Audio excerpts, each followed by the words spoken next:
Hello everyone, welcome to intro maths. This is Dheeraj Tiwari. ये problem कह रहा है consider the ellipse E given by this equation x square upon 18 plus y square upon 12 equal to 1। Let H be the hyperbola whose eccentricity is the reciprocal of the eccentricity of E and whose foci are the same as that of E.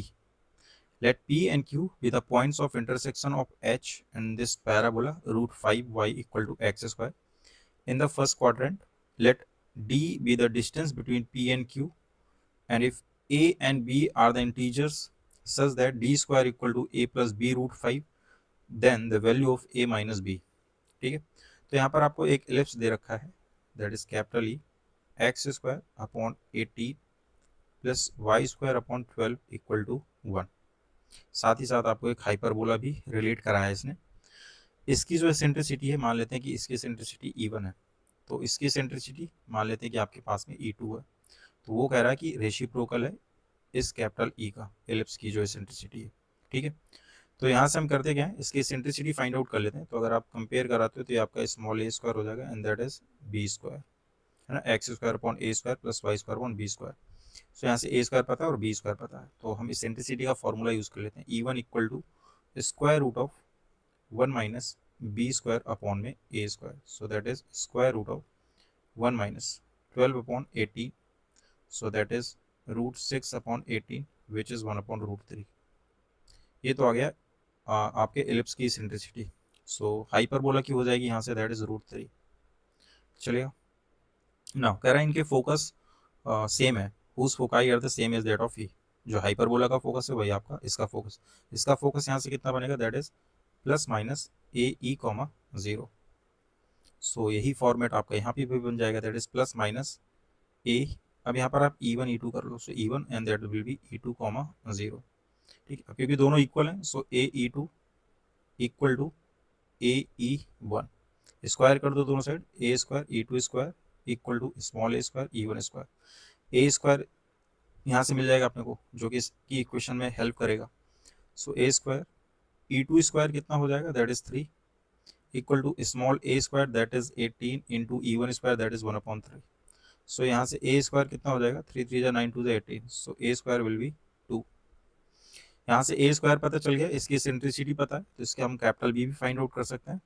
तो यहाँ से क्या हो जाएगा, that is E2 square use कर लो ना, E2 square equal to हम लिख सकते हैं 1 प्लस बी स्क्वायर अपॉन में a square.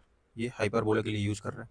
So E2 square कितना है, दैट इज 3, और 1 को आप इस तरफ ले आओ, 3 माइनस 1 2, और ये बी स्क्वायर अपॉन में ए स्क्वायर यानी कि 2, so that is 2 2 4, so b square will be 4।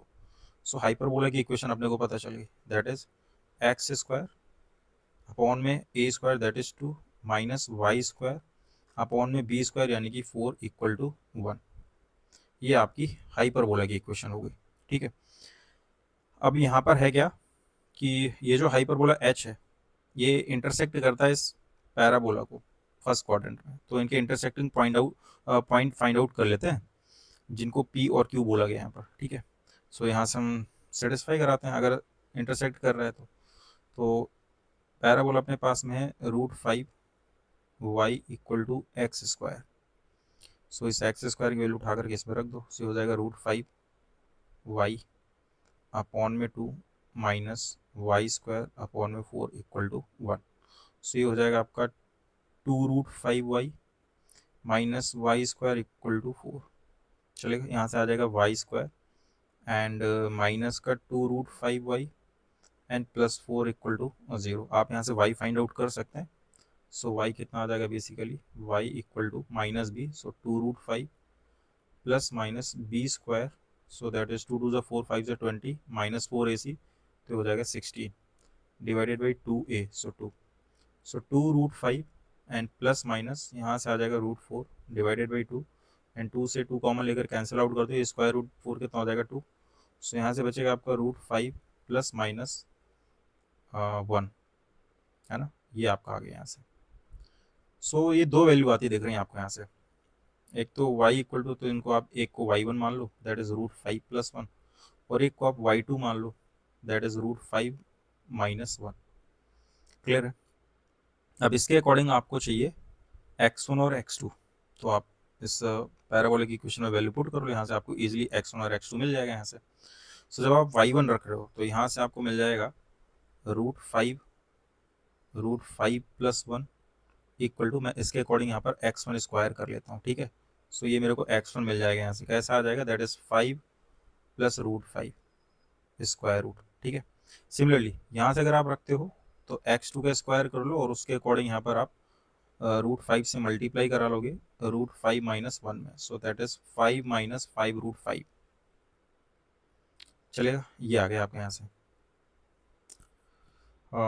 5 minus 5 √5 नहीं, एक्चुअली √5 ओनली √5 है ना। सो 5 माइनस √5 ये आपका आ गया यहाँ से, ये आपका x2 स्क्वायर हो गया। इसको एज इट इज रहने दो यहाँ पर। अब यहाँ पर पूछा क्या उसने, आप चाहो तो रूट निकाल भी सकते हो यहाँ से, आपको x1 y1 चाहिए तो आप इसको x1 कर लो, हो जाएगा स्क्वायर रूट ऑफ, वैसे तो प्लस माइनस आएगा बट उसने फर्स्ट क्वाड्रेंट बोला है तो आप सीधा सीधा प्लस वाला ही कंसीडर कर लो, x2 will be square root of 5 minus √5 चलेगा। ये आपका x1 x2 और y1 और y2 ये सब कुछ पता है। सो x1 y1 आपने को पॉइंट P मान लेते हैं इसके लिए और इसको आप Q मान लो, यही आपके पॉइंट ऑफ इंटरसेक्शन होगा। अब वो क्या कह रहा है, let d with the distance between P and Q, ठीक है, इनके बीच की डिस्टेंस का फॉर्मूला यूज कर लो आप। सो यहाँ से आप करते क्या हो, small d equal to x1 minus x2 का whole square, x1 minus x2 का होल स्क्वायर। तो एक काम कर लो, अभी इनको आप यहीं से पिक करो, है ना। सो यहाँ से बनेगा क्या फॉर्मूला, x1 माइनस x2 का whole square plus y1 minus y2 का होल स्क्वायर। ऐसा इसलिए ताकि यहाँ पर हम इसको इजीली सॉल्व कर पाए। y1 y2 तो क्लियर है अपने को, y1 माइनस y2 अगर आप करते हो यहाँ से, सो कितना मिल जाएगा, that is √5 plus 1 and minus √5 plus 1, सो ये कैंसिल आउट, दैट इज 2। सो ये 2 का स्क्वायर 4 हो जाएगा। इसको देखते हैं यहाँ पर x1 माइनस x2 का होल स्क्वायर, इसका आप स्क्वायर अगर आप ओपन करते हो तो ये हो जाएगा x1 square plus x2 square and minus 2 time x1 into x2, ठीक है। So x1 square as given 5 plus √5, 5 plus √5 और यहाँ से 5 माइनस √5 और minus 2 time x1 into x2, दोनों स्क्वायर रूट में है, सो ये हो जाएगा, अच्छा यहाँ पर लग जाएगा a plus b into a minus b, so 25 minus 5 which is 20, so √20 हो गया। तो यहाँ से कितना आ जाएगा, ये कैंसिल आउट हो गया आपका and that is 10 minus 2 √20। I hope ये क्लियर आपको, ठीक है। तो इसकी एग्जैक्ट वैल्यू यहाँ से आ गई आपकी, that is square root of 10 minus 2 √20 चलेगा। और यहाँ से कितना आया था, दैट इज प्लस का 4, ठीक है। सो यहाँ से डी आ गया आपका, तो 10 प्लस 4 हो जाएगा 14 माइनस 2 √20 और square root, that is d. अब वो क्या कह रहा था कि डी स्क्वायर को a प्लस बी √5 के फॉर्म में लिखा गया है, तो एक काम और कर लो, यहाँ से √5 यहाँ पर आप बना सकते हो, है ना। डी स्क्वायर जो है उसको लिखा गया है a प्लस बी √5 के टर्म्स, तो यहाँ से लिख सकते हैं अपन इसको, ये हो जाएगा √14 और माइनस इसको 2 बाहर कर लो आप, तो ये हो जाएगा 4 and that is √5 clear. D square कर दोगे so d square will be 14 minus 4 √5 चलेगा। इतना यहाँ से आ गया अपना। ना यहाँ से अगर आप कंपेयर कराते हो सो a will be 14 and b will be minus का 4 और पूछा क्या उसने, a माइनस b, सो यहाँ से बड़ा क्लियर है 14 और minus minus plus 4, so that is 18, so 18 is your required answer. So I hope कि ये सॉल्यूशन आपको समझ में आया होगा। मिलते हैं नेक्स्ट लेक्चर में नेक्स्ट क्वेश्चंस के साथ में, तब तक के लिए स्वस्थ रहिए, मस्त रहिए।